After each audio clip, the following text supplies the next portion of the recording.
Hey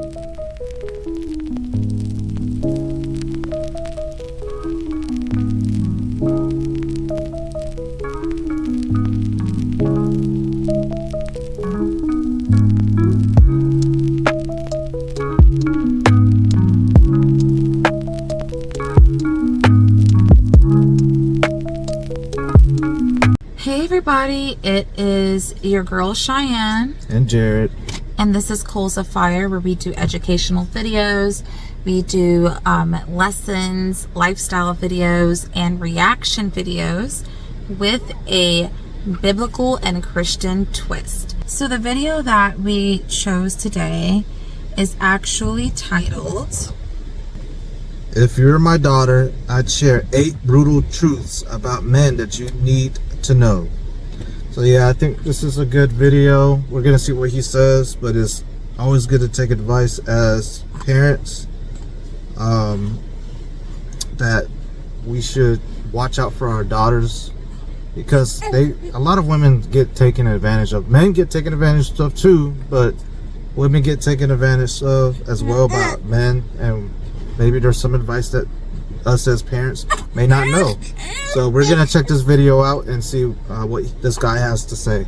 Okay, the first one is men never do things just once. That's one thing. Men never do things just once. Always remember that. If they smacked you once, they'll smack you again. If they called you names, they'll call you names again. If they disrespected you in public, they'll disrespect you again. And don't ever say it's just because I'm mad, I never do this. Always assume that the behavior you're seeing now, it has happened before, because humans are creatures of habit. And it's only your ego that makes you think that you can change a guy. You can't. Nobody has the magic boom boom to change a guy. So the first one is, narcissistic men will hold a grudge against you for what they did. so you're saying men never do a thing once. So like, if a man hurt his wife's feelings and he realized that his specific action hurt her feelings, you're saying that he's gonna do that same thing over again? Is that what you're saying? All right, so your question was, what did he exactly mean? I think he was very straightforward. He was talking about men that were doing like crazy stuff, like domestic violence or disrespecting their woman in public, stuff like that you wouldn't want a man to do. Like, kind of like red flags, basically, like real red flags that you wouldn't want them to do if you were to be with them forever. Those are red flags in which you need to keep in mind that they're probably not going to change, basically, is what he's saying. So like, if a man's putting their hands on you as a woman, you should probably expect for that to happen again. And it's the same way the other way around too. So just keep that in mind. And you know, what he said is actually true. Some people don't realize that they can't change the person that they're trying to have a relationship with. You know, most times it's not really a thing that they should be expecting to do, even though they do. You know, that's, at the end of the day, it's the other person's role to change how they are and how they behave and everything like that. So basically you're saying don't try to go into a relationship feeling like you can change a man. Yep, a man nor a woman. Neither one. You gotta realize, when you're dealing with a narcissist, they will never take responsibility for their mistakes. If they cheated on you, it was because you gained weight. If they hit you, it was because you provoked them. If a pit bull bites you, it was because you blinked wrong. No, I'm kidding. But the point is that anytime you're with someone like that never takes any form of responsibility, let me tell you something, man. You could tell with someone's like that from the beginning. Like, for example, if somebody's late on a date and I say, hey, what's going on? They'll never take responsibility. In fact, they'll be argumentative about the fact that they're not wrong. So people who never take, men especially, who never take responsibility, the signs are always there. The problem is that we're so infatuated by their looks that you just forget. The signs are always there. It's like with Dr. Umar. All right, let's not even start with Dr. Umar. Number 2, don't stay with a man who don't respect you. And why is that? Well, men who don't respect you don't do it because of what you did. They don't respect you because that's just who they are. Most likely, they saw dad treating mommy a certain way, And guys learn how to treat women from the father figure that they had in their lives, right? But also sometimes when a man has low self-esteem, they don't see you as a person. They see you as an object of their status. They see you as somebody that they can control to give themselves self-esteem. So you gotta be careful with people, with men who have low self-esteem. And you can see it a lot because they're vain, very materialistic. Sometimes they could be very, not a lot of the time, they could be sex addicts.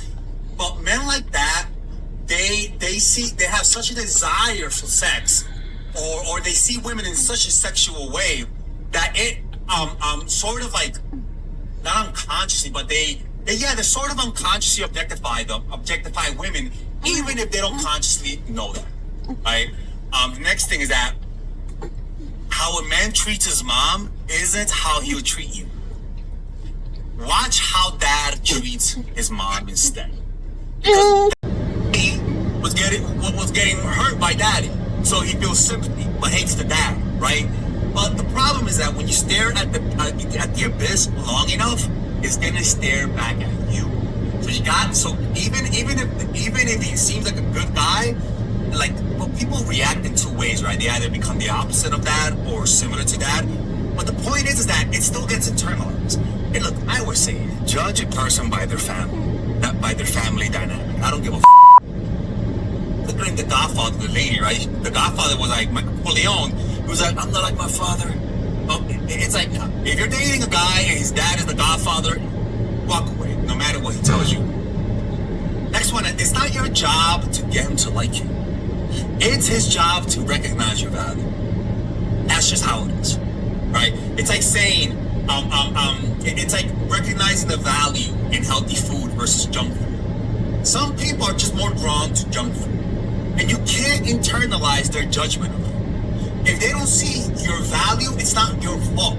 Trust me, that same guy, when he matures in a few years, when he realizes maybe he wants to get his life together, that's when they come to that realization. But by that point, come on, man. Like, you gotta find people that are ready.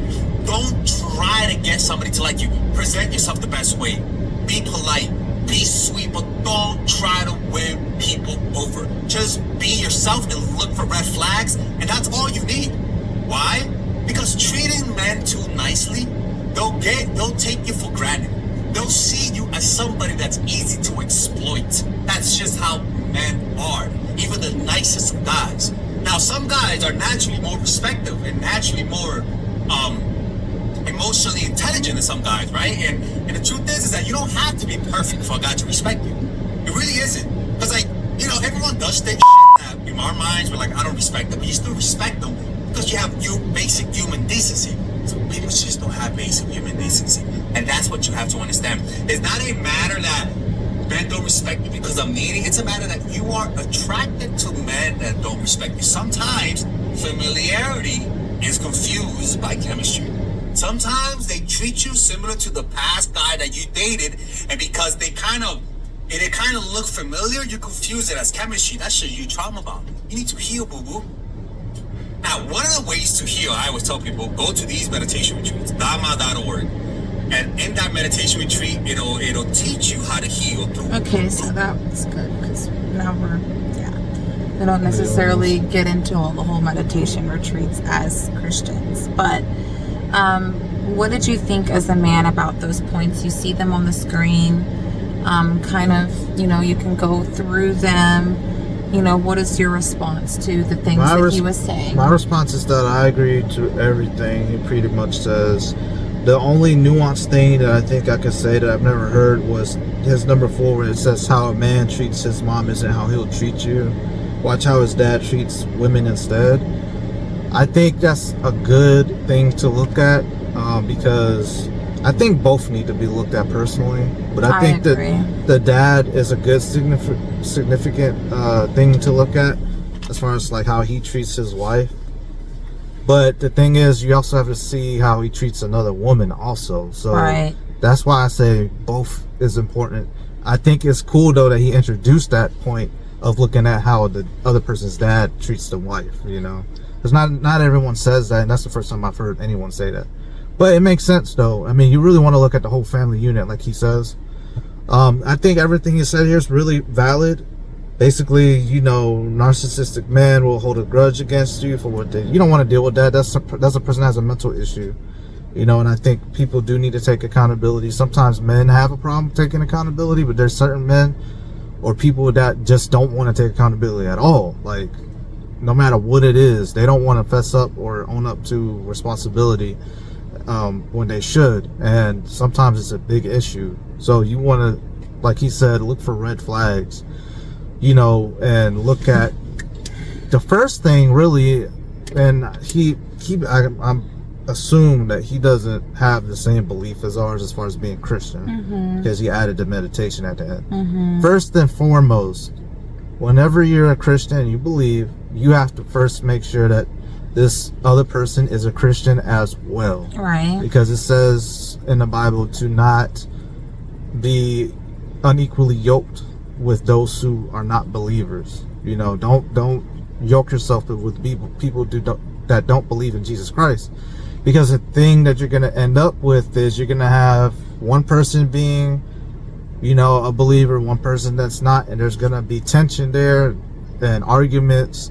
And once you have a family, there's going to be children, and they're going to be confused, and they're not going to know what to believe. You know, oh, well, my dad's an atheist, my mom's a believer, you know, and so which is the one I should choose? I don't know.